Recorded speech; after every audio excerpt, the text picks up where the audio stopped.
Baby. Yes! And we are live, ladies and gentlemen. Welcome to episode number.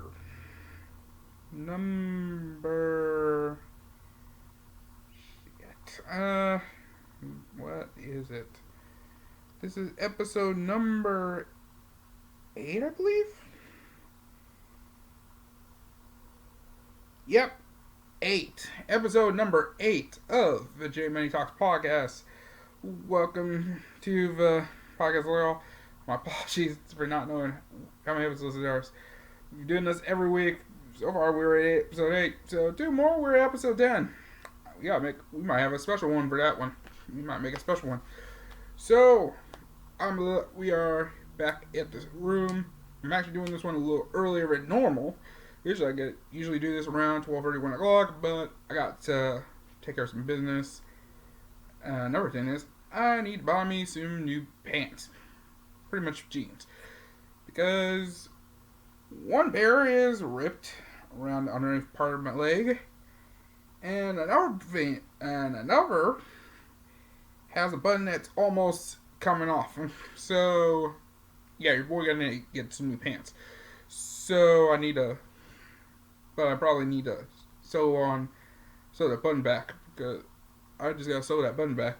The everything is just ripped from like that underneath your leg, but it's at a point where people can see the back part of your leg. So I could do is just like I could cut them up and try at least. There is one thing I could do with those, and I don't think I want to. I think girls will do this like normal and cut them up, cut the portion off on both legs and make it a Daisy Dukes. So I could go Daisy Dukes, but your boy don't got that much legs. Got the legs for it. So at the moment, not at the moment anyway. But over that, besides the point, we're back with a new episode. We got good stuff to talk about. First couple of things is, of course, UFC 252 happened Saturday night. Of course, we all have seen that card was actually not bad. It was okay. Like the two big fights that happened in that kind of ended short. One ended shorter than normal, which was a highly anticipated co-main event between Sean O'Malley and Marlon Chito Vera. Ended sadly in the first round but Sean O'Malley ended up injuring his leg. It had something to do. I believe it has something to do with like nerves, it's like feet or something, which is like something that he had an earlier injury, but he ended up finishing one fight with it. And winning. So, fortunately, that happened. Of course, the main event, okay main event between Stipe Miocic and Daniel Cormier. Of course, Miocic won via unanimous decision, and DC's now retired. Now, we'll get into more of that afterwards, like what's going to happen next after this event. We'll get into that. We're going to talk about the playoffs, NBA playoffs. The first double days been good so far, and especially one thing about has been going on has been Damian Lillard, who has been balling like an absolute monster, and we'll get to that. So at first, I think we're going to get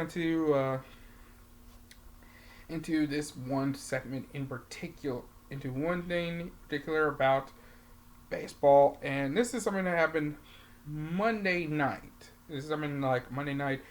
And this is one of the things is why, if you want to know, I'm not much of a baseball fan per se, but this is one of the reasons why it's hard to be a fan of baseball in general, because baseball has this like unwritten like code of rules, which is like make it more of a gentleman's game and all this bullshit, which I'm going to say this isn't something I've seen, and this is something I want to talk about.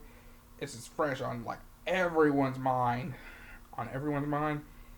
And I'm going to say this. So, talk about this. So, if anyone does not know, Monday night, the Texas Rangers hosted the San Diego Padres in a game on Monday night. And this was a game Padres was winning pretty handedly. A big thanks to a large part by a man by the name of Francisco Tatis Jr. And in the top of his seventh, he ended up scoring this like big home run, which put him up, which actually put the the Padres up, I believe, 10-3. They end up going top seven, which was a 3-run home run, I believe. And he's currently tied Mike Trout for the league lead in most home runs. And for most home runs. And earlier in the game, the first big thing was so he's already up like 3. So this was like this for. So this is like his 10th home run. This was So one of the big things was in this thing is about baseball. He's 21 years old. He's 21 years old. If you don't know, Fernando Tatis Jr. I'm sorry, Fernando Tatis Jr. My apologies. He ends up scoring. He scored his 3-run home run. Air up 10-3 earlier at this point in the game. So now we're moving into the eighth, top of the eighth. Juan Nicasio ends up getting, there was like one infield single. Then I think one player walked. There was like 2 walks, and I think it was already an out already. And in this, Tatis is in the 8th inning. They pretty much threw the reliever for the Texas Rangers at the time, Juan Nicasio. He ended up throwing 3 straight balls. Like a couple of them hit the ground, and it was just like basically like Tatis just looking around. Now before this next pitch that happens, is a thing in written rule baseball is if you're ahead in the count 3-0, and if you're leading by like 6 runs or something, you're supposed to let the pitcher take a pitch. Basically, just take a strike. Basically, that was the plan. Basically, that's usually this unwritten rule. This is keyword, quote unquote, unwritten. So Tatis there was a sign. Usually, third base coach would take a sign, saying like, let Tatis know like, yo, this pitch, just don't swing at it at all.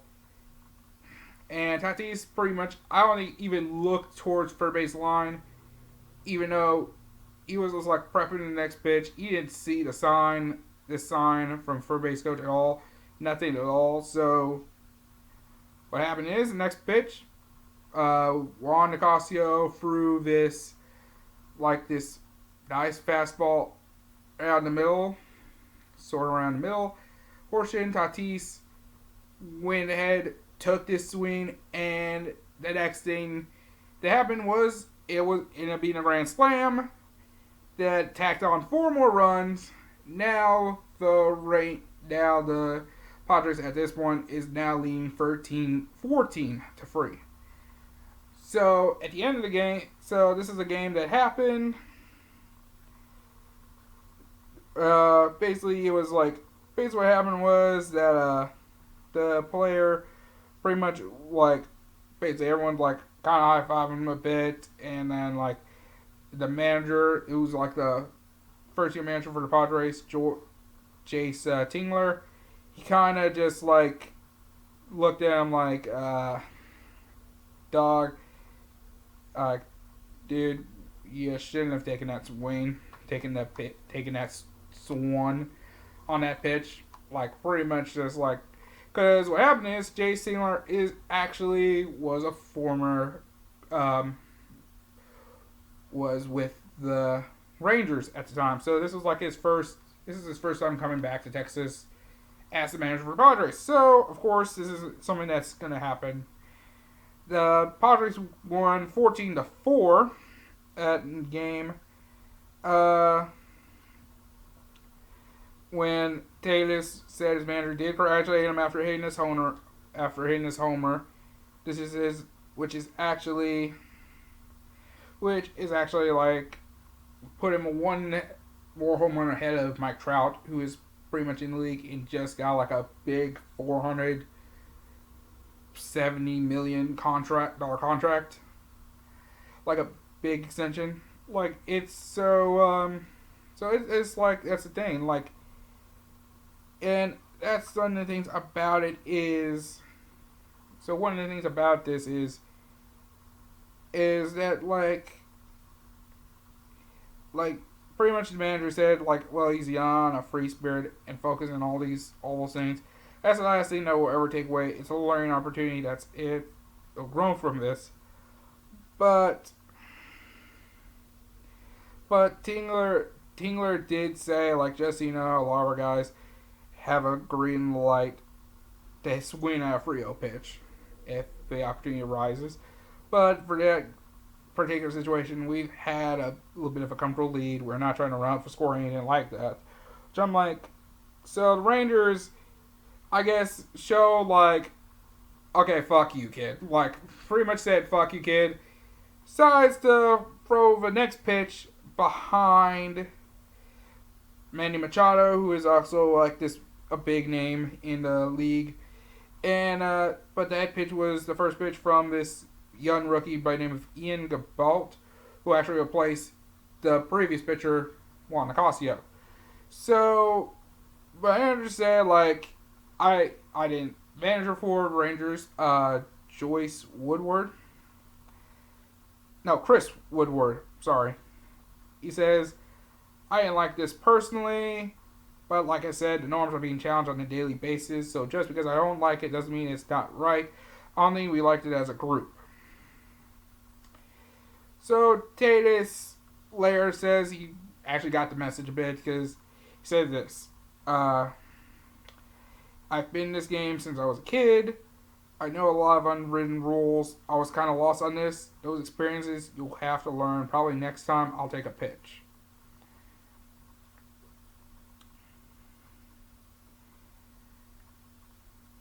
Okay.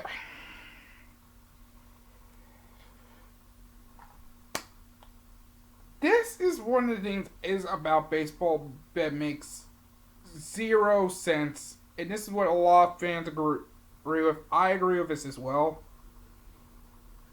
If this now, I can understand this. If this was like basketball, like you're already up like 10, 15 points, you could run and just run the clock out. You could just run the clock out, not score much.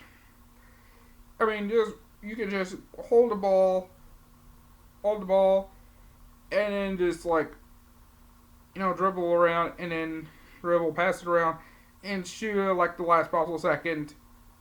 If it makes, it makes. If it doesn't, it doesn't.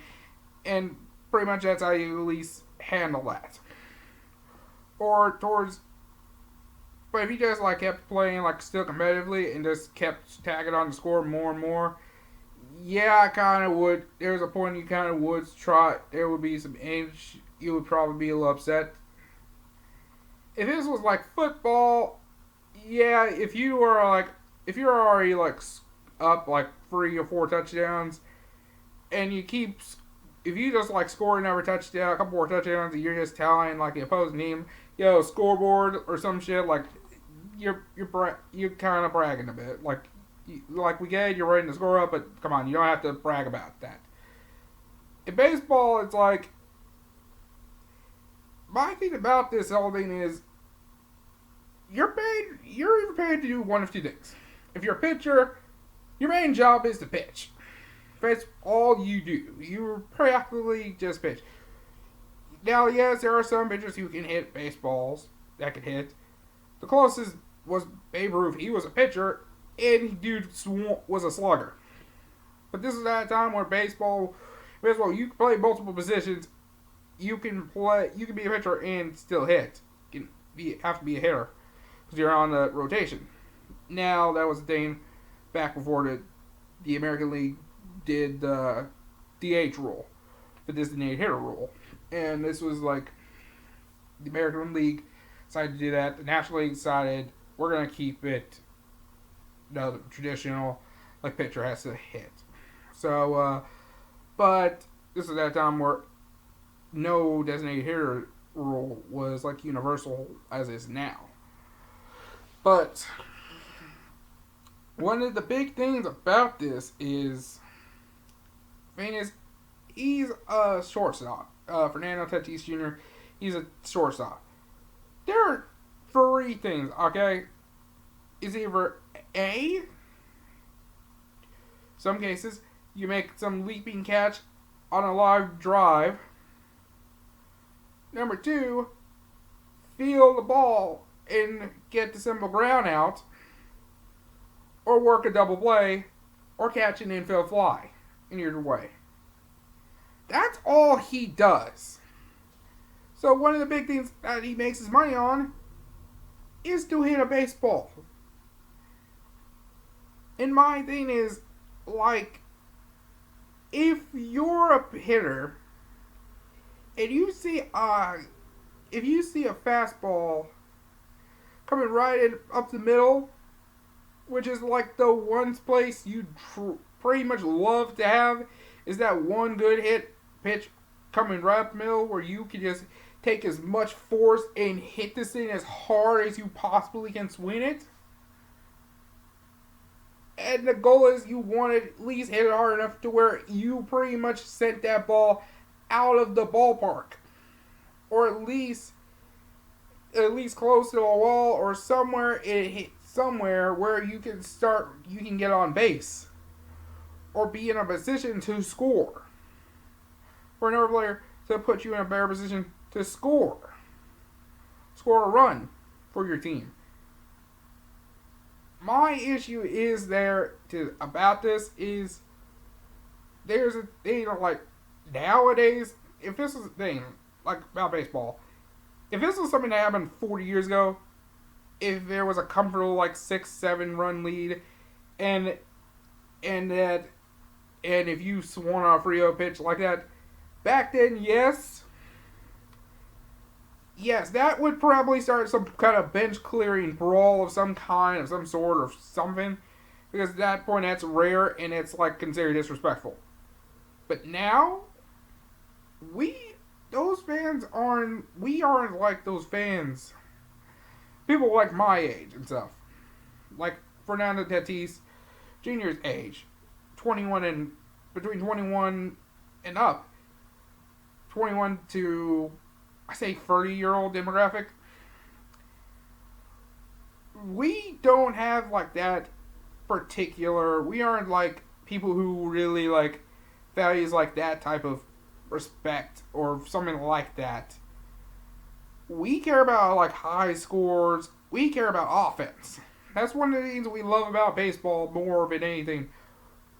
One of the biggest things that did ratings for baseball was the summer of 1996, seeing like Mark McGwire and Sammy Sosa took it out for that home run record. That had some of the biggest ratings in all of baseball. That's why we love Barry Bonds when he hit 70. That's why we love Barry Bonds when he broke Hank Aaron and Babe Ruth's record.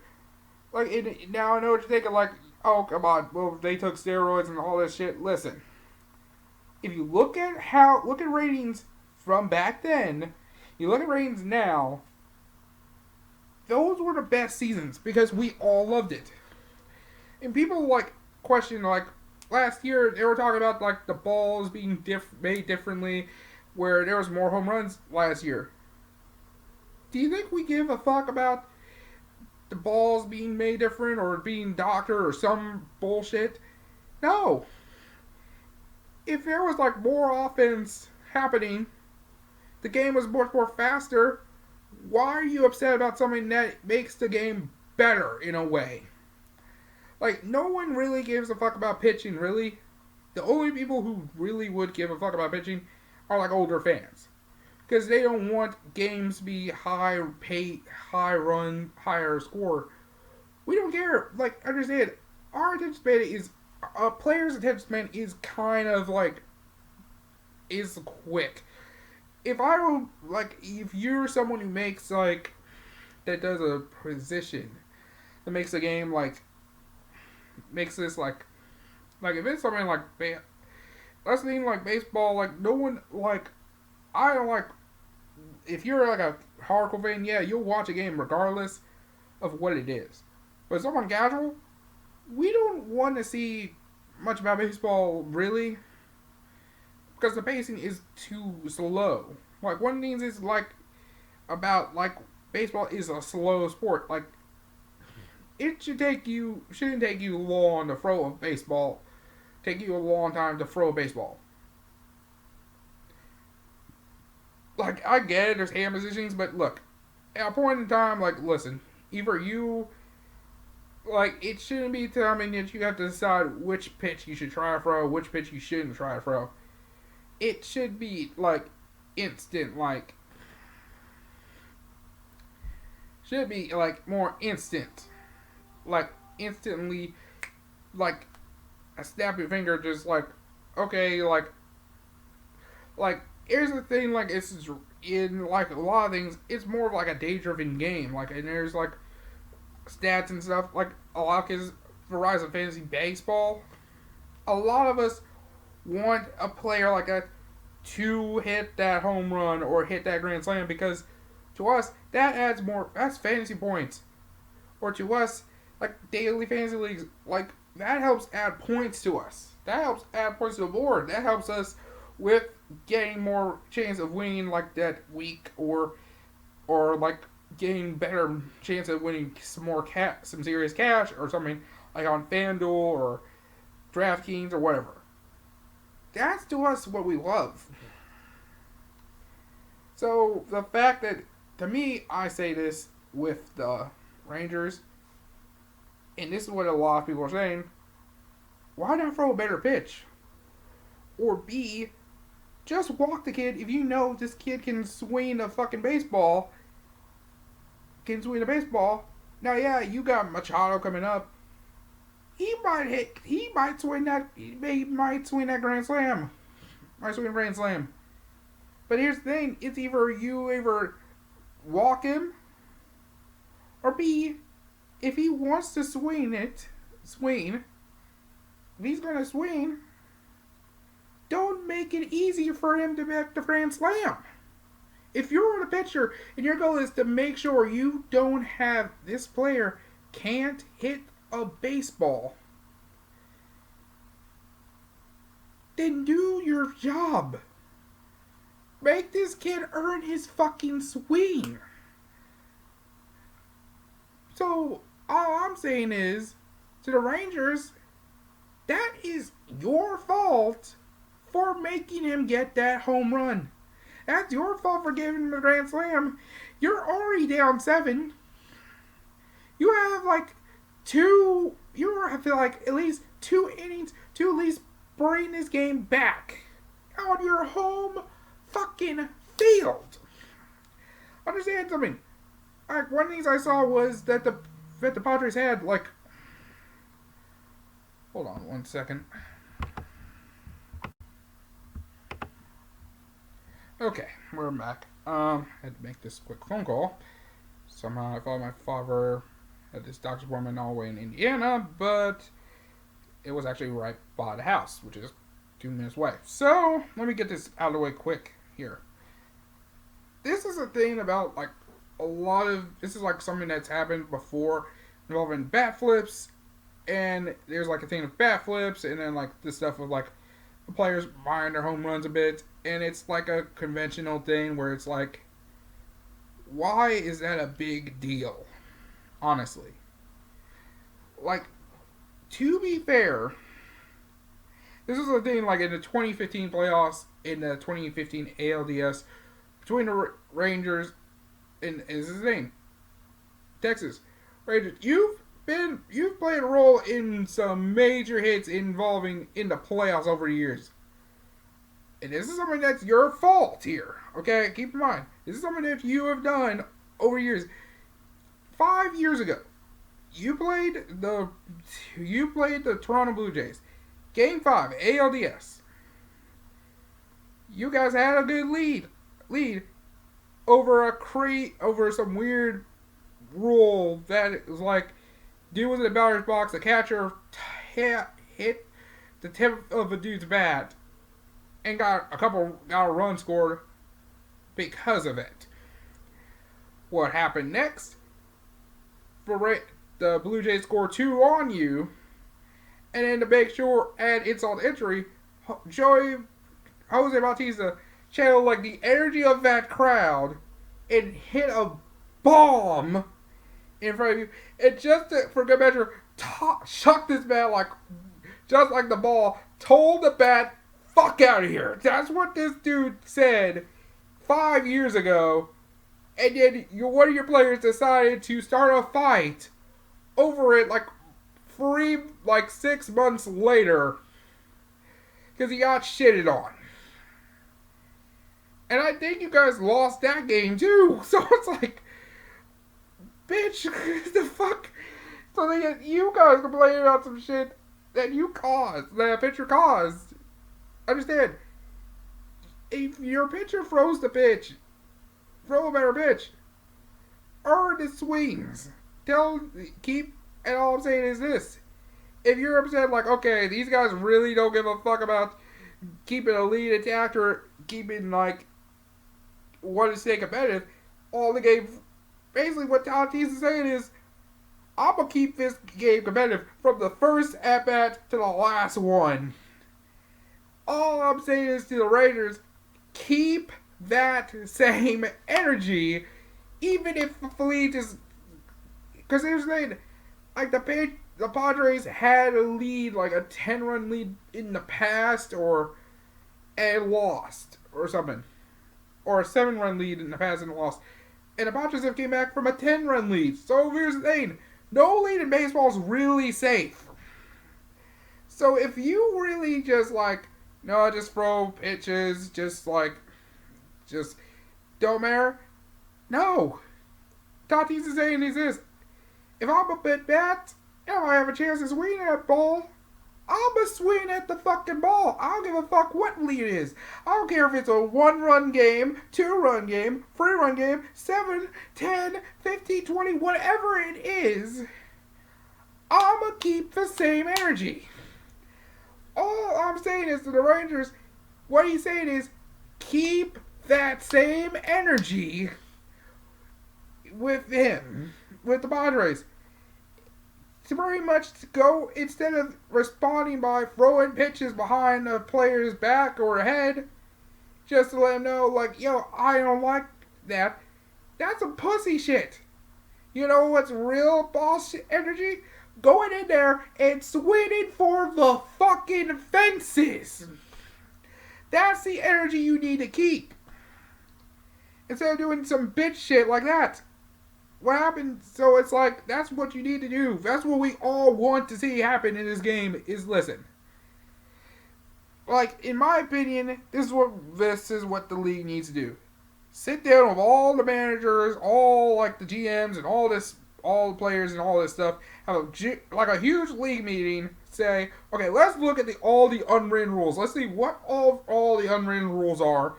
We deem are the part of the unwritten rules, and let's see which should be added to the rule book officially, in which is actually complete bullshit. To me, the first thing is, look, is probably that 6-run rule, the Frio shit, is stupid. Throw it away. Everyone does bat flips. Because, if you look at a lot of the players in this league, like Fernando Tatis and some of the players, Some of these players grew up in the 90s are like radical, like people are growing up in the 90s. People are playing this game now are in their 20s, grew up in the 90s and 2000s. They've seen players like Vince Carter, Ken Griffey Jr., A-Rod, and pretty much some of these players who really don't give a fuck. Didn't really give much of a fuck about tradition. So all I'm saying is, if you're going to get on this kid for pretty much doing something that probably Ken Griffey said, let the kids play. Keep the same energy. Work for, listen, if you're going to make, if you didn't want this kid to swing at a freebie, then make it easier, make it a better pitch, throw a better pitch. That's all I'm saying is. To me, this is how, if you want this game to survive or thrive more, this is how you gotta do it. Get rid of some of the stuff with bat flips. Seriously, like if it's a home run I hit, and it was something that I like earned, like from like a 2-2 or like a 2-1 or something where I was like, or it was something I was like behind an 0-2 pitch, and I get a good swing on it. I'm like, that's better for me. That's something I'm like, I feel earned. And if it's a home run that like gives my team the lead, or with a walk-off, I'm a flex. I'm going to do one thing. I'm going to flex on y'all. Because that is something that you caused. You threw the pitch. And you got the consequences. You got the L. So, all I'm saying is, to the Rangers, keep the same energy. If right in the Tatis is giving that same energy with the bats in a game where he's winning, keep the same energy on the bats for the next 2 innings. You got 2 innings to at least score at least another 11, 12 runs. You have like 6 outs. Just at that point, try swing for the fucking fences. Instead, what you're all doing is acting like a bunch of little pussies with your feelings hurt. Calm, grow a goddamn set, and start to swing the fucking bats. Bitch. Alright. I'm gonna go. I gotta take some shit done. I gotta take a shower real quick. So, this might be a few hours later. So, we're going to take a quick break. We're going to talk about UFC 252. We're going to talk about the playoffs. And we're going to talk about some of the stuff going on in training camp with the Ravens. And in the NFL in general. So, don't go anywhere, y'all. I'll be right back. Don't go anywhere. One eternity later. Alright. We are back, ladies and gentlemen, with the J Many Talks podcast. It's been a few hours. I've pretty much had to. It took a few hours. But found some pants. I found a good pair right now. In terms of pretty much waist. I'm a 46. Found a couple pairs of shirts. But I'm going to be working on this belly. Your boy is dieting, cutting down for Halloween. I'm planning on dressing up as Scorpion from Mortal Kombat. You know what I'm saying? Get over here! So, that's what your boy doing. Week 2 so far, not bad. We want to know the first week. I'll probably post something on the Instagram in a minute. But, that's the point. We're back. Let's go into one of the big topics. One of the things we're going to talk about is probably what happened afterwards with UFC 252. But why not cover that real quick? I'm going to cover that real quick. Let me find, let's see. Yeah. So, UFC 252. Alright. Because I didn't get a chance to see any and all of the... So, I didn't see any of the prelims, so I don't know. So, I say this. Congratulations to Kai Kamaka, Chris Dawkins, first round TKO. Lavina Sosa, unanimous decision. Danny Chavez, unanimous decision. Virna Jandiroba with first round submission. And Vink Pichel in for the featured prelim bouts. Congratulations on those fights. So let's go to the first one. First fight was between John Dodson versus Merab Dalish. I think it was like Dalish Wheelie, which I was like Wallace Wheelie. I think that's what it was. I might admit, but Merab, this kid. Let me say this: I watched this fight, and let me just say this is a very talented kid. He not only can get the takedown, he tried to get takedowns on Dawson. He got close. He got down a bit, but got him down. But John Dawson was good squirming away. One of the big things was he ended up holding his ground in the stand-up game. Like, he was able to get some decent shots. It was a decent fight. Rob actually did well in the fight. He actually got him in the clinch a good amount of times. He was actually attacking like the knees and the calves, which was actually a good way of like being active and everything. He did pretty good. I was quite impressed, and I think this is like his first fight. I think within the top 15. So I'm just saying it's very impressive. 88 total strikes, 50 significant strikes. 30 shots to pretty much the leg, which is a big thing. He got 2 out of 20 takedown attempts, so it's actually, he did pretty good.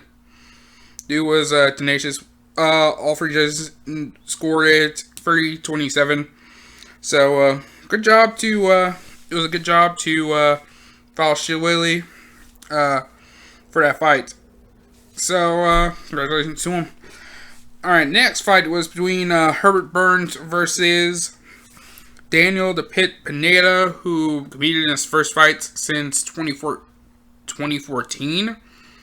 I don't know what happened there, what got him back in this, but he ended up doing amazing well. He ended up, so far the fight was pretty decent.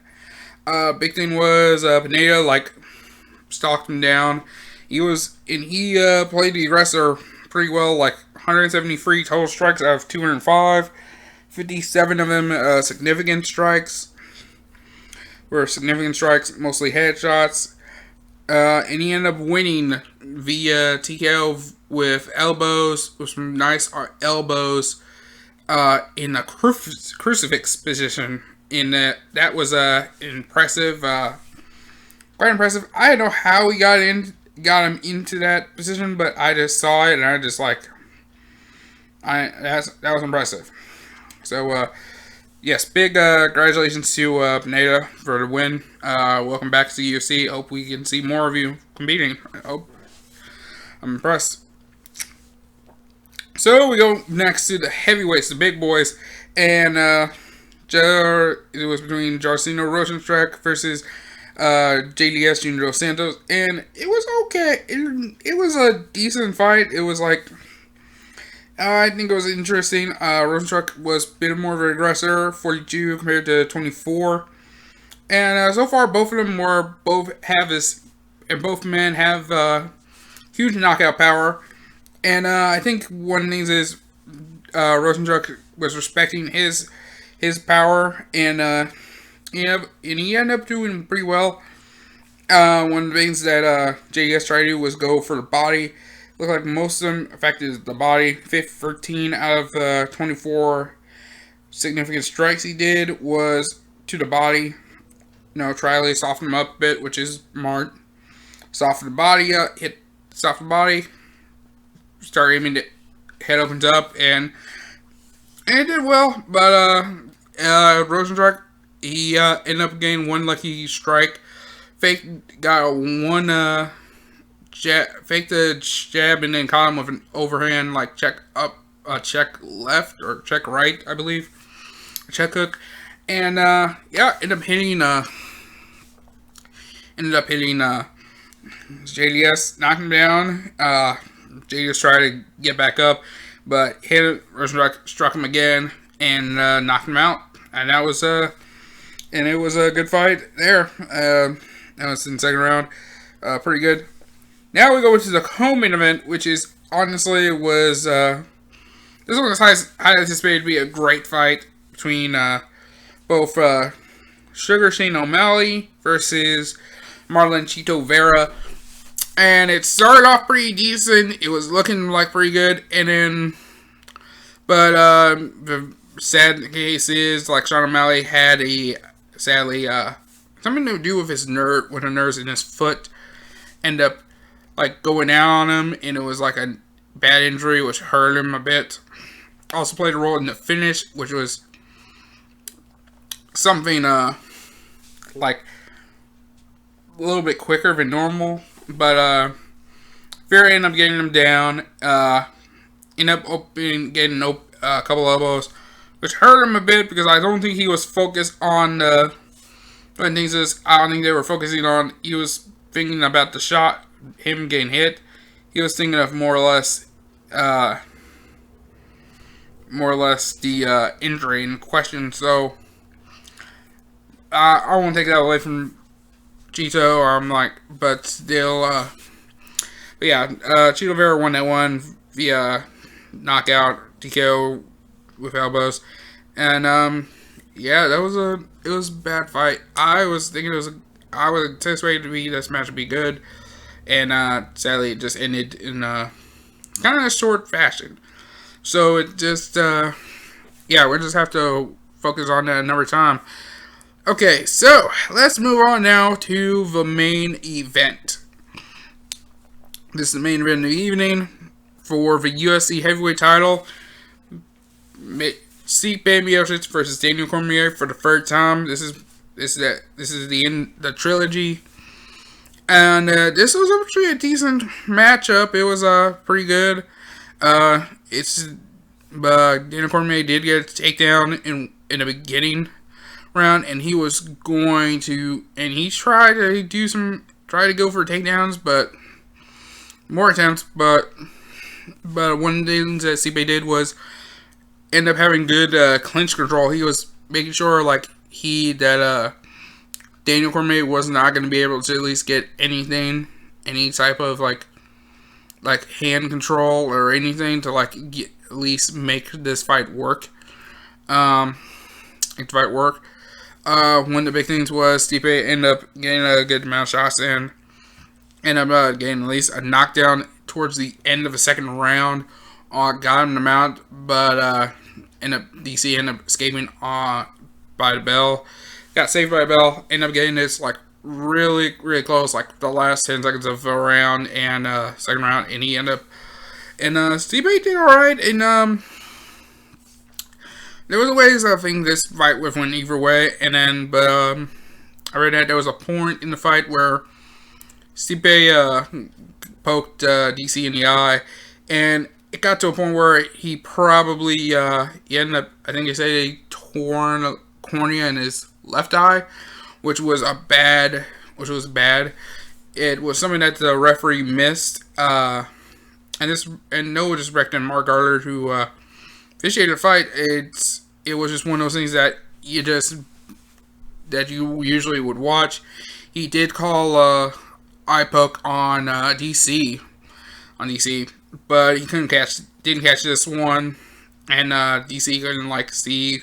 This is a third round fight, so it was one of those things that happened.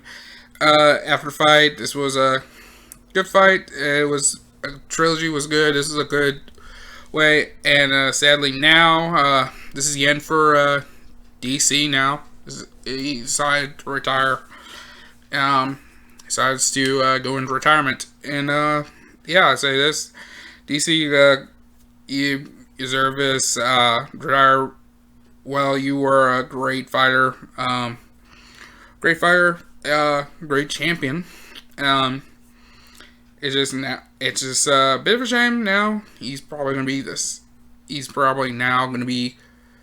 I still say he's in the conversation of being one of the greatest heavyweights of all time, and at least one of the best all-around mixed martial artists, because he's second ever 2 division champion. So that you can't take anything from that. So that's gonna be the big thing now. Now we go into the next big fight event is gonna be UFC 253 and that's gonna be between Israel Adesanya versus Paulo Costa, November 6th, and also they just announced this earlier today. Dominic Reyes is taking on Ian Blachowicz for the now vacant UFC light heavyweight title because Jon Jones is decided he's going to bulk up and move up to the heavyweight ranks. Now a lot of people are wondering nowadays he's going up to the heavyweight ranks. Does that mean he's automatically going to compete for the UFC heavyweight title now? Is he in the title picture automatically? He is going to get a shot Dana White did say he's open to him having a shot if he wants it. But Francis Ngannou is the number 1 contender for the heavyweight title. I think it's best we give the people that fight first. Then Jon Jones gets the winner, whoever it is. And that's going to be I think that's the next fight at heavyweight for Stipe, which is against Francis Ngannou, who after the loss to Stipe a couple of years ago, dude came back every 4 fights, and in the first round, put motherfuckers to sleep. Now, do I think Francis has the capability of beating Stipe? I think he can. I think Francis can get a good shot in, and if he can get the power in and get that shot in, woo! Like Stipe, we are gonna see the Predator become the champion. I'm gonna say that's a scary man. That is one scary man. This dude has like that Mike Tyson, Deontay Wilder strength in him, and this man is scary to fight. So it is an interesting fight. So now we go into that. Now the big thing is next month is going to be, so I'm hoping we get that. I say this is probably something that's going to happen probably in the springtime probably. So spring 2021. Hopefully we can all go, hopefully, if this whole country can wear masks and if a vaccine comes, we can go back to the game. We can go to these fights. And I'm excited. I would want to go to that fight. Please, whenever it is, I'm ready to go.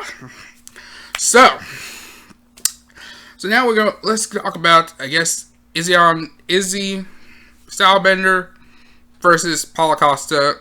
This is probably the ultimate matchup of who is the most precise striker, the most tactical, most primal striker in the game right now, versus a man who practically, once he touches you, you're automatically going to die. And I've never seen any Paulo Costa fights before. This is my first. Last I heard was pretty much they talked about him. Izzy's talked about him after the fight. People say that he's hyped to be he's gonna be like the next champion or some kind or something, and this is like the next contender. And I'm like, and next thing I know is like it turns out these two do not like each other and clearly do not like each other one bit. This is like, now you're thinking like most rivalries, this is like Jon Jones DC levels here. It's like somehow the tension between the two, like the moment these two face off, they're gonna face this. You probably might need an army to corral these two, because the tension between the two of them is intensity and personified. And it's gonna happen. This is gonna be the high package before the fight, the press conferences, beforehand, the face off at the weigh-in, And then the fight itself is going to be insane. Like, somehow this ain't going to the judges. I don't believe any of this is going to the judges. It's going to end with someone going down. And I am excited to see who do I think is going to win. I say is this, for someone who is as precise as Izzy, I kind of give it to him a bit, but I'm thinking I might see some of Izzy's fights and see some of Paul's fights, and I think after a couple weeks we'll do a more of a closer like breakdown. But I think I know some people who will do it. I'll probably have some people with me who does breakdowns of this stuff, and it'll be interesting to do. But for now, I think it's gonna be easy for now. The next thing is Diamond Reyes versus Ian Blachowicz. This is a title fight. This was gonna be like a title. Was gonna be a title eliminator. Winner was gonna face John Jones. And now it's just like winner gets the UFC light heavyweight title, and pretty much. And this is gonna be a good fight to see. And I'm wondering who else will be coming up in 205 later on. This is gonna be another thing. Is now there's like now this is actual like now the light heavyweight title is finally open after practically a decade. Since over a decade, this is going to be interesting to see who is going to be the champion, and who's going to be stepping up as contenders now. Who's going to be the new, how's that division going to go and everything. And, yeah, I think it's going to be interesting to see. And, for now, this is going to be interesting. We got a month. This will be coming up in another month from now. We'll probably talk about this in the future and future episodes to come. So we're gonna take a break. I'm gonna take a quick break here. I'll be back in like 2 minutes, and we're gonna talk about the playoffs here. Don't go anywhere, folks. We'll be right back with the J Money Talks podcast. Don't go anywhere.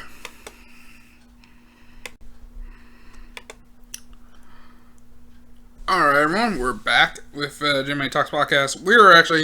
Right now, we are going to talk about the NBA playoffs now. This was this series, these first couple days has been pretty interesting. Has been pretty interesting right now. The big thing that's going on right now is, of course, the first big thing was the first 2 days was packed with action. Was packed with a lot of action. The first big ones, started Monday. We started with the playoffs started with probably a barn burner of a game between the Denver Nuggets and the Utah Jazz. Nuggets won 135 to 125, and the big story in that one was probably Jamal Murray end up going back to back, hitting 10 of his 36 points in overtime, especially on a day for probably Donovan Mitchell, who former Louisville Cardinal, by the way, plays for Utah Jazz, just flat out went off, scored 57 points, for most in Utah Jazz history, and the third most in an NBA playoff game, behind Elgin Baylor with a 61-point performance for the Lakers, and of course MJ with a 63-point performance against the Celtics in an overtime loss, and a great overtime loss. And this was a big one. But Jamal Murray ended up scoring 10 out of the 16 points, and pretty much helped give Nuggets a 10-point lead, the 10-point win, giving them the first game in this first round series. And this is a big one. They're actually playing today. He was he ended up going when Mike Conley for Jazz ended up leaving the bubble. He went back to Ohio to witness the birth of his son. I hope he comes back. We'll hopefully he'll be back. And I guess I do know this. He is gonna. Do I think there was Do I think this game was going to go down back and forth? This was going to be something that was going to happen. One of the things about this game was Denver during regular season and in the restart, Denver did go 3-0, but won by a combined margin of 11 points. The last one was actually 11 days ago, and then 132, 134, 132 double OT thriller in August 8th. So this is a big thing. The biggest one was staying out of this game amazingly. Jamal Murray ended up scoring 20 points in the fourth quarter and in overtime, and their winnings was pretty much. And then Donovan Mitchell scored 22 points in the fourth, 17 more in the and then 17 points in the second quarter. So yeah, that was a big thing after this. Do I think this is gonna be a long series? I believe so. This is gonna be a game. I think this is gonna be an intriguing series. I think some chunks of the series is gonna be interesting. And Jazz Nuggets is gonna go probably, I say 6. I think this will be going 6 games. I think it's gonna be 6 games. Right now, it says here, in accordance to the NBA's COVID-19 policies, Mike Conley is subject to a quarantine of at least 4 days when he decides to return to the bubble. So that means he's probably missing the first 2 games of the series. So, yes, this is going to be it. That's one of the big things is, in the next game that happened Monday was between the Brooklyn Nets and the Toronto Raptors. The Raptors are coming to pretty much beginning their title event. Their title events. They're the second seed in this series. They end up winning their game 134 to 110 behind 3 points from Fred VanVleet, who pretty much practically maintained like the intensity of playoffs. They matched a season high of 22 3-pointers instead of franchise playoff record with 22. He ends up getting Fred VanVleet also got 11 assists in the game with only 1 turnover. So he's the first Raptor in franchise history to combine 30 plus points and 10 plus assists in a playoff game. With less than 5 minutes of the first half, the Raptors were ahead 68 to 35 at one point. But later in the game, late in the third quarter, Brooklyn ended up cutting the margin down to 8, but the Raptors came back and pulled away. But one of the big things for Raptors off the bench was Serge Ibaka getting 22 points off the bench. Pascal Siakam and getting 18-11 double-double. Kyle Lowry had 16 points, 7 rebounds, and 6 assists, no turnovers whatsoever. Marc Gasol scored 13 points. OG Anunoby had 12 points, and Terrence Davis scored 11. For the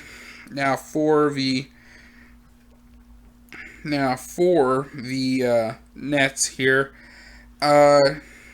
leading scorer was off the bench by let's see what's the name is. Timothy Luwawu Cabarrot scored 26 points, matched career high, 26 points.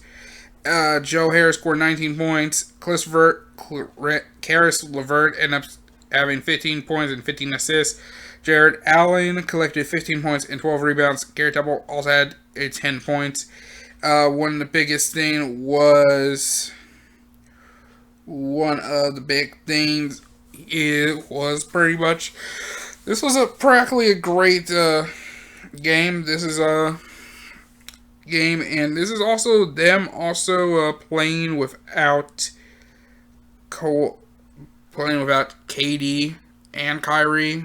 Of course, KD is recovering from the torn Achilles tendon he tore in the finals, and Kyrie's out with I think a knee injury of some kind. So they're both out of this. So, and this is something that was expected. The next close, now this one was a more closer game, and this is between the Celtics and the 76ers, a classic Eastern Conference rivalry game. And the big one was Jason Tatum having a career playoff high, 32 points and 13 rebounds.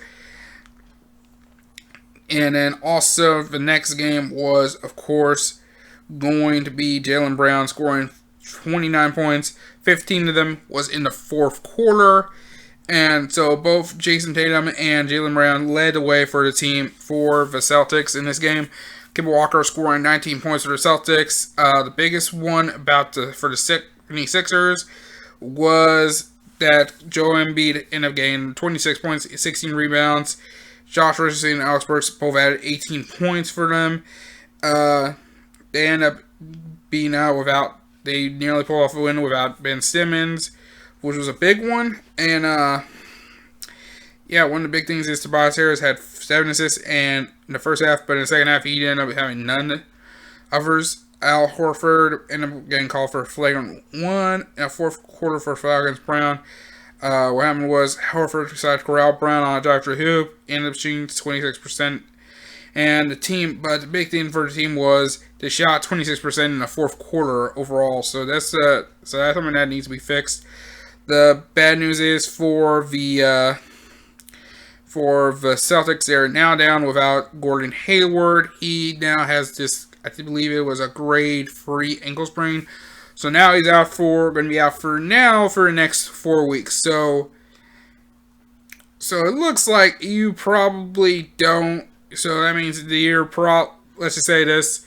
For now, the Celtics are probably going to be without Hayward for probably the rest of the playoffs. Maybe. Depends on how the series goes. How each series will go and everything. So right now, it is going to be something that needs to be fixed. The big thing was, out of the 18 turnovers the Sixers had, the Celtics scored 21 points off the ball. So this is going to be, they're going to be playing tonight. And then the final game was between the Clippers and the Mavericks behind Luka Doncic, with Luka Doncic leading the way in the playoffs. And this was a big thing there. So the big thing was they had a play role with Kawhi Leonard scoring 29 points, 12 rebounds, and a bigger boost of it was Kristaps Porzingis getting ejected earlier in the game. The biggest aim was he was ejected for picking up a second technical foul in the game, but it was like a lot of things was believed to and who both so like he ended up getting this technical foul because the second technical foul was Doncic was called for palming the basketball. Morris ended up trying to grab the ball, felt eager to grab the ball from Doncic, ended up grabbing Doncic instead, who was trying to push his way free. Porzingis came over, pretty much tried to come over, and he tried to brush away Morris, just to egg off my teammate. And Morris responded with a pushback because of it. And what happened was referees gave both players technical fouls. Which when you hear that, it sounds like Porzingis didn't do anything. He was just like, just go back, just go step back, try to pull his teammate away, and not start anything. So Morris was the aggressor. He should have gotten the technical foul and fat. So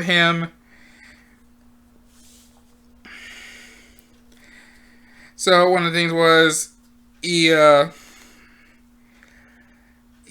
was a thing that was a bad thing, and I think it was that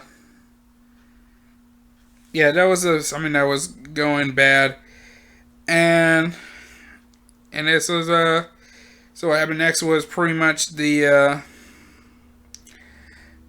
was a big thing. This was one of the things that happened, and this was a big portion of this whole thing was about about that, and Yeah, so the Mavs couldn't come back without Luka Doncic, and it was a bad thing. Uh, for Doncic, he ended up scoring 42 points.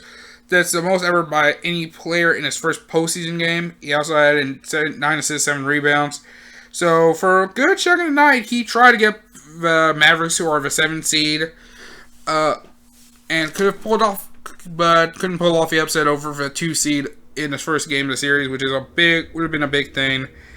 Uh, of course, Paul George scored at 27 points for the Clippers. Marcus Morris had 19 points for the Clippers. For the Mavericks, Tim Hardaway Jr. scored 18 points. Porzingis, before the ejection, ended up getting 14 points, along with Seth Curry, not Steph, Seth Curry, which is brothers. But one of the big things was he just kept. But the big thing was pretty much trying to, got a little more physical in this. I think the big thing was the Clippers decided to do was play a little bit more physical with Doncic, because he's a rookie and this is like his first posting game. So it's just like, hey, if you're going to go into the basket, if you're going to try to get into the basket, pretty much like sort of like a Pistons, the Bad Boys Pistons, like, hey, if you're going to go into the paint, you got to earn the baskets in the paint. So that was what happened in this game, and I think this is one of those big things for with Dallas and so this was a big thing. The Marcus Morris said that neither player should have gotten a technical for it. I mean, it is the playoffs. I mean, so yeah, this was something that was going on, and this was a big thing. And this was a big thing. One of the things was one of the big things was that Luka Doncic actually at one point slipped to the court on a drive and it looked like he ended up hurting his lower leg. He actually did leave, went to the back after coming out of the game soon. But he ended up coming back. I think he did come back after later on. Dallas made 12 threes in the first half, which is a franchise playoff record. One of the big stories in the game was, of course, Montrezl Harrell, another former Cardinal, coming back after leaving the team for his grandmother's death. First grandmother's death. He ended up getting 6 points in 15 minutes of action. The big thing was he ended up missing the first 6 games. Be with his grandmother. And then the last few, he missed the last 2 games while quarantining after returning to the camp, to the bubble, returning to the bubble. He, after finishing quarantine, he joined the teammates Monday morning, and he came back. And this was a big thing. And it was just it's an emotional thing. I hope this is just good, because this is something that sure needs to feel bad. And that was Monday. So that was Monday. Now let's go into the big games, on Tuesday. The first was the Orlando Magic started off with the Magic taking on the Bucks. To me, when I look at that series, I'm thinking this is going to be an easy series for the Bucks. And was going to go into this game ready to just, come into this game. And my thought was that the Bucks was going to go into this one just ready to just storm through. And storm the Magic and just, send them home early. But I don't know what it is. I guess it's that magic and Walt Disney gave him some magic or something. Because what happened was a player by the name of Nikola Vucevic. Yeah. So I'm sorry, I'm bad in this. But Nikola Vucevic, yes. ended up getting in a playoff career high 35 points and 14 rebounds. And that played a role in helping the Magic stun the Bucks 122 to 110 in that first game of the day. Terrence Ross came in with 18 points. Gary Clark had 15, and DJ Augustine had 11.11 assists, double for the 18 Magic, who came into this game 14-point underdogs in that game. So that was a big thing. So now in this best of 7 series, the big thing was probably going to be a sweep for the Bucks. Now it's probably something that could end probably 5 or 6, or somehow the Magic winning this series, and that's something that's interesting. One of the things Vucevic said about the whole thing about the people saying about the Magic's chances in the series, he says, "We don't care what other people have to say. We focus on ourselves, and we came out and played a great game on both ends of the floor." And they pretty much did at that point. For the Bucks, Giannis Antetokounmpo, who is last season's MVP and was the MVP of the game, he ended up finishing with 31 rebounds, 17 rebounds, and 7 assists for Milwaukee. But in the final 11 minutes of the fourth quarter, Giannis ended up being human because he was held without a field goal over the last 11 minutes, and then as the fourth quarter went on, he seemed to get more frustrated.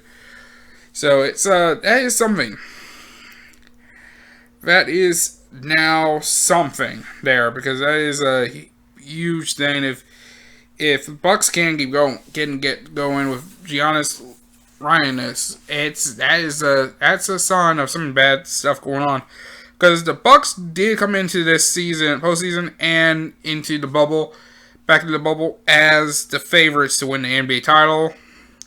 But as a result, went 3-5 during the seeding games. It looks like that sluggish play is starting to keep up with them, and is carrying over still. So it's right now it's very interesting. Vucevic said that you have to really be ready for what they do, especially us against a team like Milwaukee, where we have to make sure we know their stuff and we are prepared for everything. It looks like tonight we definitely were on top of that. We did a good job executing the game plan. So, and I said that is true. George Hill said that the Bucks need to do some soul searching. The biggest thing was that Antetokounmpo said that the Bucks felt fine energy level. It's just that they need to make more shots. One of the big things was they made 43% from the field, and from 3-point land it was 14-42, which is 1/3 of threes, and that's a big thing. And they just and like Antetokounmpo said, John said, is there's no magic wand to point, and things are going to change. You've got to come out, play hard, play even harder, play together, and have fun. Earlier in this game, Milwaukee swept the regular season series against Orlando, winning 4 games by an average of 17 points. But this one, they ended up having ended up doing something tough. As Magic ended up making the defense stingy. Pretty much what they did was end up causing 16 turnovers and repeatedly clogged the lane.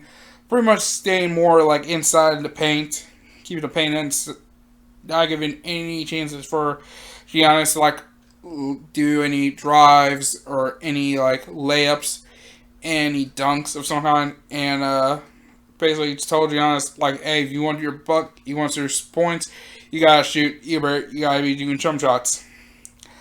Looks like the frustration was evident when another big man for the Bucks, Brook Lopez, stomped on a chair and then kicked it in the bench area during the timeout.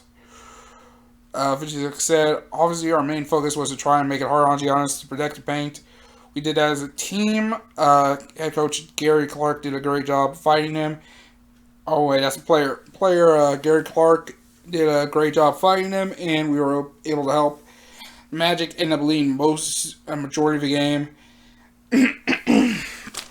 um, the big part was Orlando using early 15-2 run to build this 51-33 lead midway through the second quarter, behind a good 16 points from Vucevic at the time. And in the second half, Milwaukee tried to make several runs, try to bounce back from that first half, but the Magic ended up finding ways to come back at it. Vucevic had 14 points in the third quarter, scoring down the low points against smaller defenders, and he even stepped out to make knockdown threes against these big guys, which is actually pretty interesting for a big guy to hit threes. Is actually impressive. So as a result, the Magic ended up carrying this 13-point lead into the fourth quarter, and there was at one point that the Bucks ended up trimming the lead down to 6 in the fourth. Then Terrence Ross ended up having a dunk and a layup off hard cuts to the basket. DJ Augustine and Vucevic added threes to push it back to 14. And the biggest one, who went scoreless in the first 3 quarters of the game, Evan Fournier ended up stealing the game by hitting three pointers in the final 5 minutes of the game. So now the question is there a possibility that it can maintain that focus and intensity? Because the last time they did this last year by beating the Raptors' first game, and then in the first game, but also keep it up for the next 4, because after they beat the Raptors in their first round series, they ended up losing 4 straight. So that's a big question. Fuzzy said that we came out with a huge victory. Again, it's just one game. We've got to move on. And that's the big one. Biggest one about it was also the Magic played without guards. Aaron Gordon who has a strained left hamstring, and Michael Carter-Williams, who has a strained left foot. Aaron Gordon is expected to return before Carter-Williams in the series, possibly in this series. And Antetokounmpo ended up playing his first game in a week. If you don't know, he was suspended for the final season game for headbutting Washington's Mo Wagner during Milwaukee's win over the Wizards on August 11th. The numbers was Vucevic ended up finishing 15 from 24 from the field, 5 of 8 from 3-point range, and 4 assists. Magic head coach Steve Clifford said he was just terrific. He's played very well down here. He made big play after big play today, but I'm not surprised because it's preparation for his playoff series, and I think it will show he's on top of things. So that series will return as tomorrow. For the Bucks, head coach Mike Budenholzer, he doesn't believe that playing in the bubble is backing his team at all. It's always great to play in front of your fans and feed off their energy a little bit, but we've all been down here in the bubble for a while, so I think everybody should understand how to sustain a run and prevent runs in the series. The next thing is the next game was the Heat and the Pacers going back and forth. It is, of course, a division rival. Jimmy Butler, he ends up doing pretty well in the pulling away from the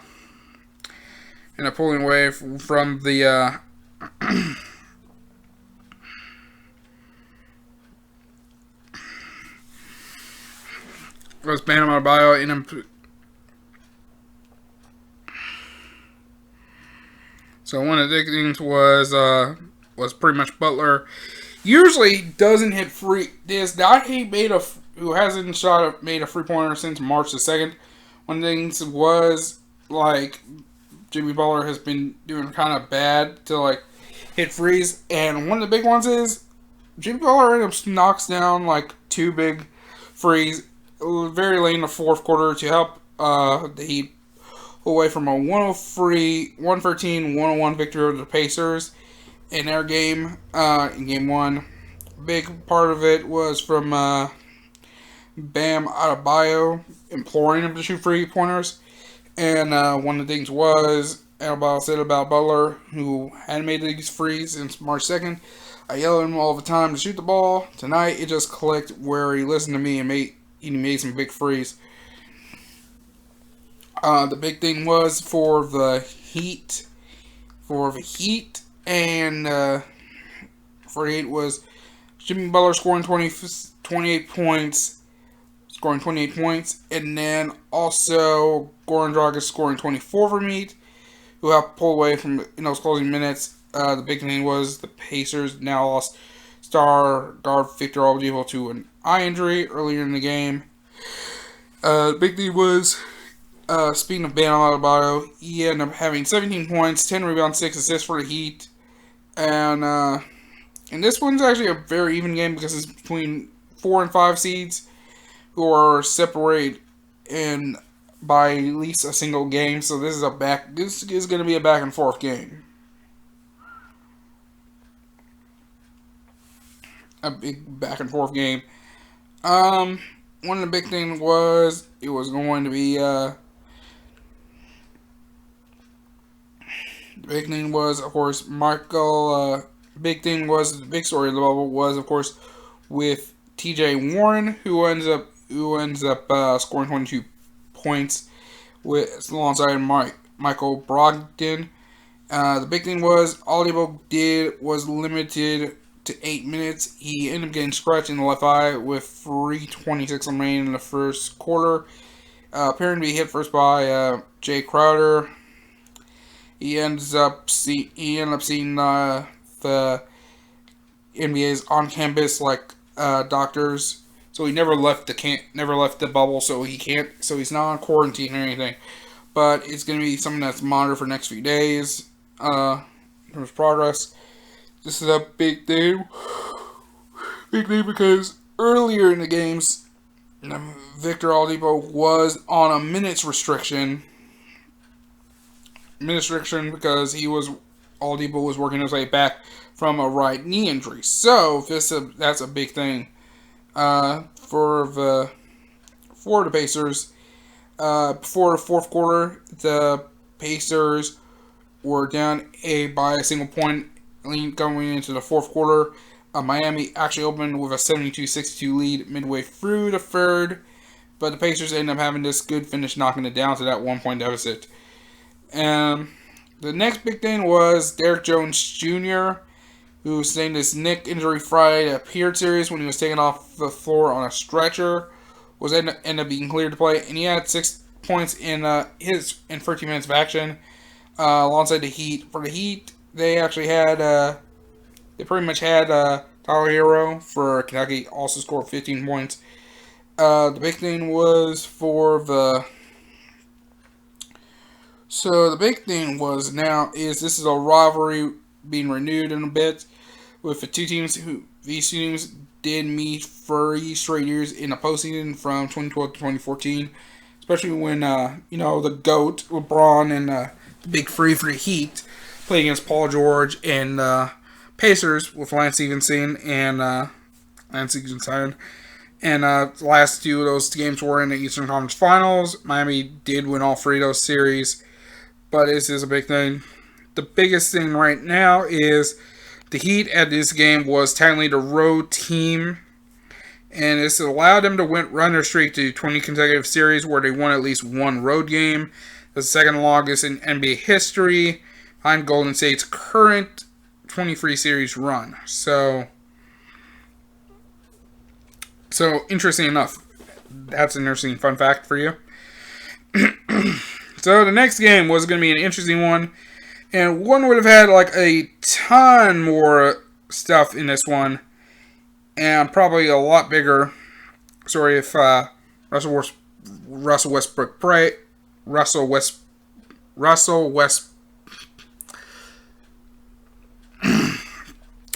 Give me a second here. Russell Westbrook played in this game. And this is between the Oklahoma City Thunder and the Houston Rockets. This game was ended up doing pretty well. Ended up becoming bit of a steamroll here because James Harden ended up scoring 37 points and getting 11 rebounds.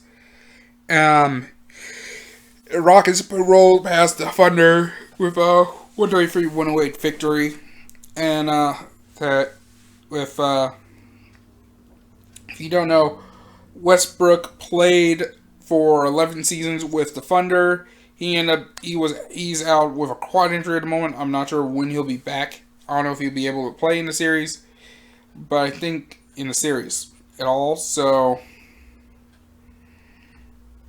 that's a big thing there. That is actually a big thing there for Houston. The Rockets ended up scoring 23 pointers and end up shooting 48% from the field. Jim Hart said our ball movement tonight was excellent. We were just playing off the catch. Guys were very confident in their shots. When they're open, when they're not open, they're getting off the ball and making a quick decision. Alongside for Houston, Jeff Green scored 22 points and Eric Gordon scored 21.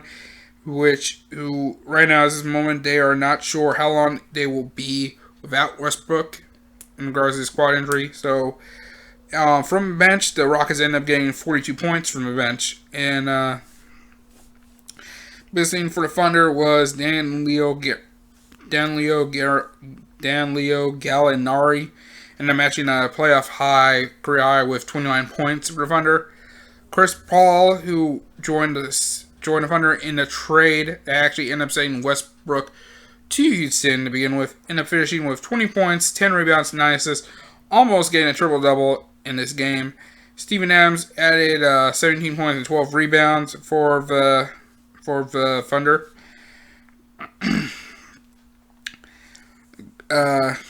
Eric Gordon scored 16 points and Harden had 15 in the first half, which gave him a 68-52 lead at the half. So, Thunder coach Billy Donovan said, I think probably that 6-minute mark in the first quarter to about the 6-minute mark in the second quarter, there was a 12-minute stretch where we got very slow. We didn't play with any force. We weren't playing downhill. We weren't really getting out and running like we needed to. OKC did cut the deficit to 10 at one point in the first quarter, but then the Rockets pulled away and led 104-83 heading into the fourth. It looks like the Thunder, according to Chris Paul, need to adjust to Houston's zone defense come game 2. Chris Paul says, we're going to figure it out. It's a different team. You play the whole season a certain way, and then you've got a team that switches everything. It's game 1. We've got to figure it out. So that's a big thing there. For the Thunder, they're missing a rookie starting guard for the Thunder, a rookie by the name of Luke Dort. He ended up missing the game with a sprained right knee. In place of Dort was Terrence Ferguson, and he ended up scoring 6 points in that game. Chris Paul was called for a technical foul as the team was heading into the halftime break, and Harden opened the third quarter at the free throw line. Being the third. For the Rockets, they held the Thunder to 30% shooting in the first quarter to take a 20-20 lead. They had just scored 7. They've only had 7 turnovers the entire game. Ben McLemore scored 14 on the bench, and it looks like Green, I believe it is Jeff Green, ended up played 2.5 years for the Thunder between the years of 2008 and 2011. So that is interesting. That's an interesting fact. The fun fact about this was Daniel Gallinari scored 29 points on 9 of 7 for 17 shooting. For 6'10" forward says, I was just trying to use the height advantage in the post, just trying to keep moving. The more you move out the ball, the more effective you can be offensively. Big thing was stepping up. The Rockets ended up outscoring the Thunder by 28 points while Green was on the floor. James Harden said that's what we need with Russ out. even with Russ in the game, we need guys to step up and make plays. Steph was aggressive tonight. Eric Gordon ended up had missed 6 games in a restart with a sprained left ankle. Harden says that Eric looked back to his old ways, and we're going to need that every single game from here on out. That game is going to be back tomorrow. And then finally, to end the night, the biggest game of the night, and this is a big one. Of course, it is, of course, the Portland Trailblazers and the LA Lakers. And to me, I found this the most intriguing of all the series, because to me, if you don't know the past 3 games that was going on with Damian Lillard, this man, Damian Lillard, came into this game like a goddamn savage. Like, scoring like 60, like averaging like over 50 points for the past 3 games. And in every game, this guy is just goes to the logo, goes right at the logo, and will hit this crazy long ass free from like near the logo, dead ass straight up, just pulls up just to demoralize you and just to let him know, this is my game. It is Dame time. And this was a big one. And of course, this is what a big one is. And for the Lakers, he ended up playing spoiler for the Lakers. And LeBron James' first playoff appearance for the Lakers. And this was a big one. He ends up getting... Lillard scores 34 points and leads the Blazers to 193 victory at the end of the night. For James, he ended up having a triple-double, 23 points, 17 rebounds, 16 assists. Triple-double, 24th in his postseason career, and assists were a clear career playoff high. James says about the game was we had a couple of breakdowns which you can't have down the stretch, especially against a team like Portland.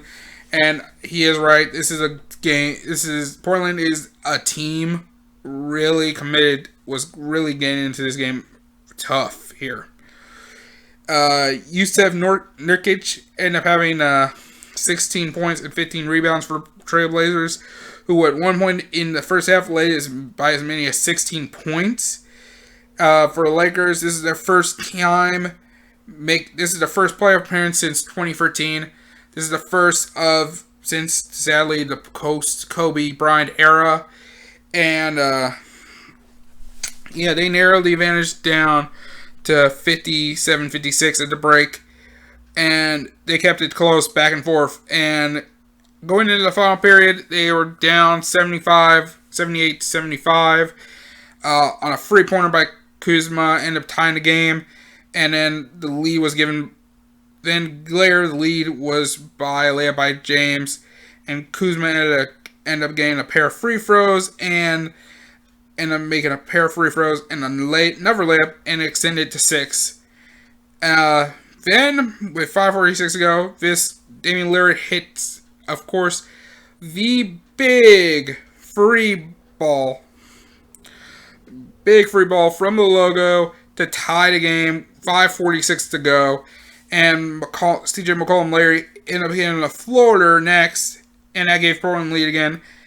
After the free, he ended up dancing to the song Below the Whistle. Got played in the Bubble Arena, which Damian Lillard called the East Oakland Anthem, which is, I believe, is where Damian Lillard's from. East Oakland, California. A big one was Danny Green ended up getting a layup, a tie the game. Then, after that happened, it was like Lillard decided to at least just makes another free to ensure the lead again. Get the lead again. Anthony Davis ended up getting a dunk, which brought the game close to a 95-93. And then Gary Trent Jr. ends up making another free, brought Portland up 98-93. And then Nurkic ended up getting a dunk towards the end to seal the game. And the big one was Anthony Davis ended up having 28 points and 11 rebounds for Lakers. If you don't know how the Trailblazers end up making the playoffs for the 7th year in a row, they end up making the playoffs for 7th year in a row.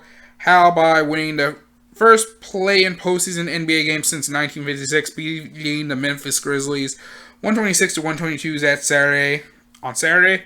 They are among the 3 teams with losing overall records to make the playoffs. No, this is the first team who averaged below 500 to go to the playoff season since 2015. The Blazers were without forward Zach Collins because of an inflammation in his left ankle. In his place, Wenyen Gabriel starting this place, and the kid actually ended up doing pretty well in the beginning. He ended up playing a huge role in the beginning of the game.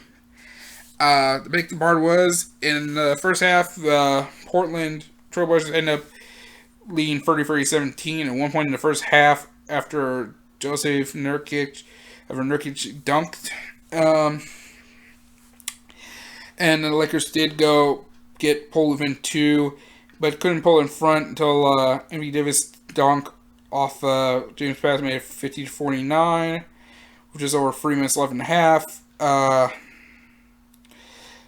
We had a 50-49 lead for the Lakers, but that was short-lived. There was a point in the first half the game did get delayed because the Lakers rim got tilted and had to be adjusted. One point in the game, Lillard was not the first time they've had dude balled out in a game against the Lakers. Lillard also had 48 points in a 127-119 victory over the Lakers in LA on January 31st. So this was a big thing that had to be done, needed to be done, and had to be worked on. And that's a big thing. That was a big thing, which is a huge deal. This is according to that Lakers coach Coach Stotts for the Trailblazers said that it's no different from any other game. It's no different from, of course, that the Lakers were going to stop the league, the bubbles, the restart's MVP of the restart, which he deserves it because of that, these past 3 games. But that's no different from every other game. He says there's not a lot that he hasn't seen or that we haven't seen. Portland is also going without Rodney Hood, who's continuing rehab from an Achilles injury, and Trevor Ariza, who actually decided to opt out of restart. So yeah, this is a big thing. Next thing is Rajon Rondo is in the bubble right now. He has returned to limited practice heading into this playoff, but he's still out with a fracture at thumb. Frank Vogel, head coach for the LA Lakers, said that Rondo's close, but will continue to evaluate it day by day. This is the 6th time in a first-round series that these 2 teams have met. The Lakers have won 5. This is 12 times these teams in general have met in the playoffs. The big thing that was President Trump ended up wearing a familiar red hat, but instead of usually the President Trump slogan, he ends up crossing out the "Great Again" line, and there was a line that made hat read, "Make America arrest the cops who killed Breonna Taylor," I'm at a point of like saying this. It's not, no offense, but the people who are doing these merch lines and stuff for like this Breonna Taylor stuff is kind of getting a little, it's too much, and it's kind of cringy, honestly, to me. So, yeah, that was the past 2 days. That was the first 2 days, I guess, of all games. To me, this is a big thing. The big thing is, the biggest part about this with the Lakers game was pretty much was the biggest thing was that there was a pretty much the biggest thing was Alex Caruso and of course KCP. Both these men ended up playing 29 minutes total, and both of them went a combined 1 out of 15 and 0 for 8 on the floor. 4 assists total, 3 points total. Caruso getting 2, and Caldwell Pope and KCP getting 1. And these two players, and KCP is on the starting lineup. Caruso was in there. Kyle Kuzma ended up having a good game. He ended up getting 14 points, 5 from 14, 1 for 5 from 3, 8 rebounds, and that was not bad for 30 minutes. But the biggest thing about that whole thing was that Dion Waiters only played 1 minute in that game, and then J.R. Smith didn't play at all that game, and I'm like, which is something that was a big thing. The big thing was that the team struggled a bit in the shooting department, because there was a part where Danny Green was airballing threes. He could not hit any threes, and Danny Green was known to be a good 3-point shooter. Like, he's known to hit threes. Like, he's a sharp shooter. I remember that because he played for the Spurs, and he played a role in a couple playoff series and a couple championships in the last championship for the Spurs, and last championship for the Spurs, and a couple playoff appearances, and did play a good role with the Raptors last year's tournament. So that's in last year's playoffs, and that's a big thing. As is a shock, that's something that needs to be fixed. One of the big things is the KCP couldn't do shit for 29 minutes. I'm surprised, why not give Dion Waiters more time in the game? He only played for 1 minute. Why not play J.R. Smith? And someone said that both of these players actually have been streaky. Can make streaks. They can make the perimeter shots. They can make the outside shots. Like, the Lakers could have won Game 1. I think they're going to make decision of giving Waiters more time to play in the game. I think J.R. Smith will have some time as well. And another thing was Alex Caruso. No offense, Alex Caruso, it sounds like a good player, but dude, I don't think you're good, but I mean, but let's be honest, you are a bench player. You're just a bench player. I don't think you're bad, but you're not worth 29 minutes, honestly, to me. Playing 29 minutes? Nah, like, come on. You could have split. I think if you did was split some of the time, at least with Dion Waiters and J.R. Smith, like, give all of them like 14, 15 minutes. I think they would have actually done well. I don't know. It's that's something that needs to be talked about. I don't know what else to say about this. But, yeah, that's all the sports there. I think we have covered all the sports. That's a big thing there. Do I think the Bucks are going to bounce back? Yes, I think they can bounce back from this. I think this is something I think they just got to figure out what they got to do in the shooting department. Do I think, what I think is going to bounce back from this? I say this, the Jazz has a good chance. Now the Raptors end up having a closer game against the Nets earlier. Once again, Ryan Van Fleet. If you're watching this right, you're gonna be watching this right, but I'm watching right now. The Raptors end up winning 104-99. Big game, good game by Fred Van Fleet with 24 points, 10 assists. And Norman Powell ended up having 24 points off the bench. Right now, there is at least a 2-0 lead for the Raptors. Kyle Lowry ended up having 21 points, 9 rebounds, and actually forced a big turnover in the closing seconds. The Nets were led by Gary Temple with 21 points.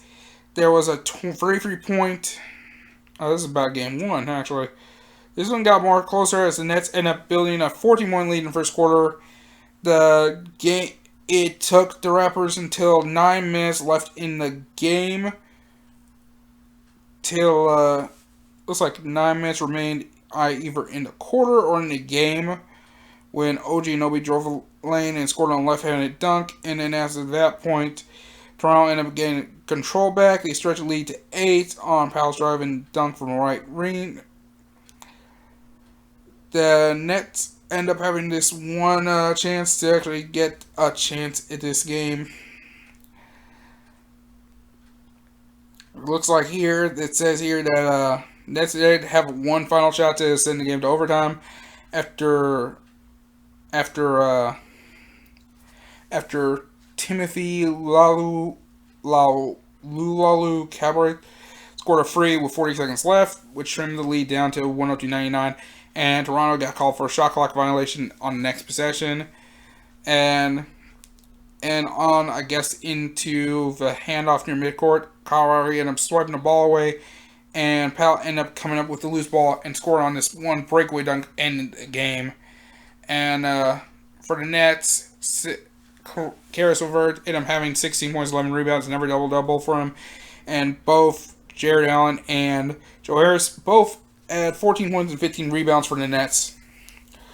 So the big thing was right now they are still remain shorthanded for the Nets. Came into this playoff series with shorthanded without Kevin Durant. He's still healing from his right Achilles injury. Kyrie Irving with a right shoulder injury. Nicholas Claxton with a left shoulder. Spencer Dinwiddie, DeAndre Jordan, and Taurean Prince all out because of COVID-19, and Wilson Chandler opted out due to personal reasons. For the Raptors, they end up forcing 17 turnovers in the game, welcoming just 8 for themselves, and that's game 2, and that's going on. And right now, the Jazz are leading the Nuggets 61-48 at halftime. 48 at halftime. Right now, let's see here. Jordan Clarkson's leading with 16 points for the Jazz on 6 out of 12 shooting. Nikola Jokic is leading the Nuggets with 15. 4 rebounds for Clarkson, 6 rebounds for Nikola Jokic. Free assists, he had 2 turnovers for Jokic, played 18 minutes. And Royce O'Neal is leading with 6 assists for the Jazz.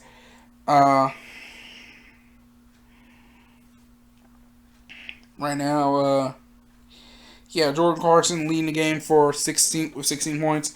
Gobert is actually leading up next with 12. Donovan Mitchell has 6 points, 3 of 6 shooting, 0 for 1 from 3-point land right now. The big one is for the Nuggets. Nikola Jokic scored 15 points, 6 rebounds, 3 assists, with Michael Porter Jr. leading with 12 points, 3 assists, 4 for 7 from overall with 2 for 2 on frees, and that's right now. That's the game right now.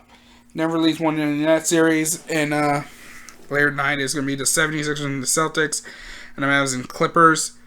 So I'm probably going to keep up with both Celtics, and I'm going to watch both those games while I'm doing my job.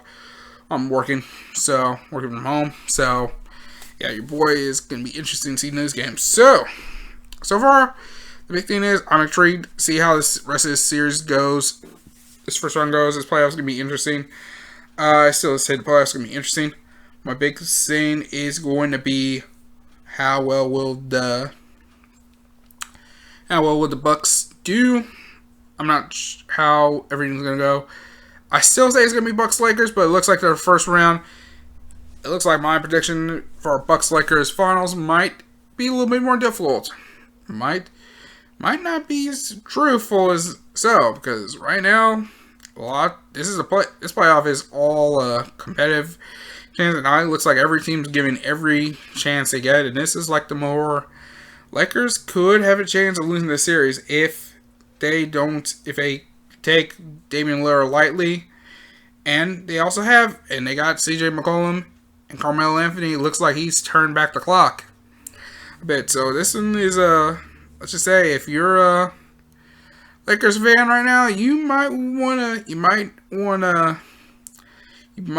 be quaking in your boots right now. So yeah, this is about to be a sign series.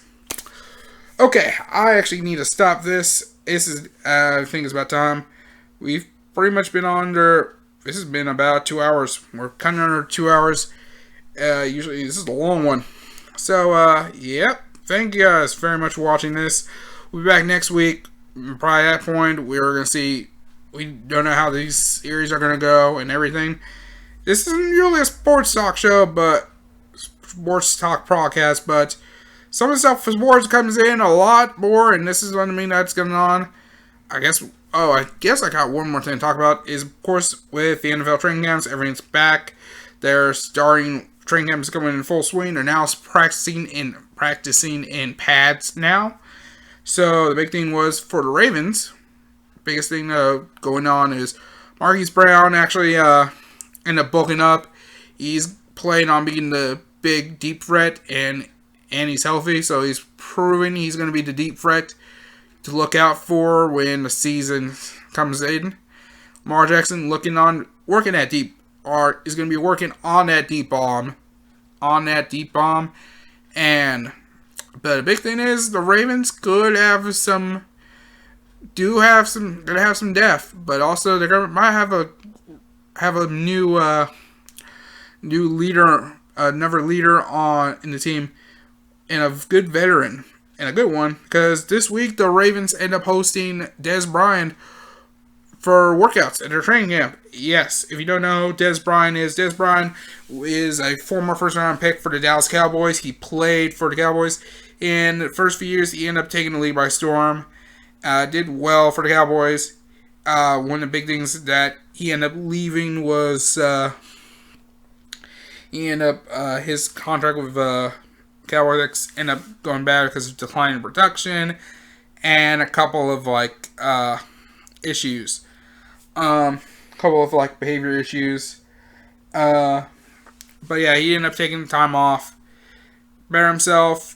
One of the things is the Ravens did come after him in April 2018. This was before, I think this is right around the draft time. This is still as Flacco is the quarterback going forward, and they wanted to sign him to a multi-year deal. And one of the things is Dez was like, I'm gonna go for, I kind of want to go for a bigger 1-year deal, and I guess that something fell through where it didn't happen, and he ended up getting signed to the Saints. And I believe the first practice that he had with the Saints, he ended up tearing his Achilles tendon. Same thing with KD. It's a big injury. And he's been out of this for about a couple of years. He's been training close to the Cowboys practice facility in Frisco, Texas. And, he's planning on making a comeback. And this is a chance for him. And Lamar Jackson thought to himself, said it's up to the front office side if they want to keep him, bring him over. And they kind of need someone at depth, because one of the things that happened was Chris Moore, never a backup wide receiver, is also a veteran, ended up breaking his finger. He's out for the next couple weeks. So for the fact that Dez Bryant could play for the Ravens, is practicing with the Ravens, but also there's a chance we could pick him up. I say that is a good play, and that is, if we can get a good Dez Bryant, like prime Dez Bryant, let's just say your boy going to be rocking that jersey. Let's just say you're going to be seeing your boy rocking Ravens jersey with pride and cockiness. Okay? Let's just say your boy going to be acting kind of a little cocky. Okay? You're going to hear me talk a lot of stuff. If you are not a Ravens fan, you probably don't want to hear me. So, but yeah. Anyway, that's it now. That's officially it now. Thank you guys very much for watching. Sorry this took a while. This one actually took a while because I actually had to spend a couple hours getting some clothes and stuff. And yeah, thank you guys very much for watching. I'll be back next week. We'll be back next week. Same time, same location for now. If anyone didn't know, I was planning on moving around this weekend, last week, a couple weeks ago, but some things happened. One of the first things was there was some things fell through with the apartment and everything, complex and everything. So, instead of moving now, I'm pretty much going to be waiting till November to gather stuff, and that'll be the plan. But still, meantime, we're still keeping up with the intensity, the energy here on this podcast. And yeah, thank you guys very much for watching. I'll see you guys next time. I'm J Money, y'all. Peace.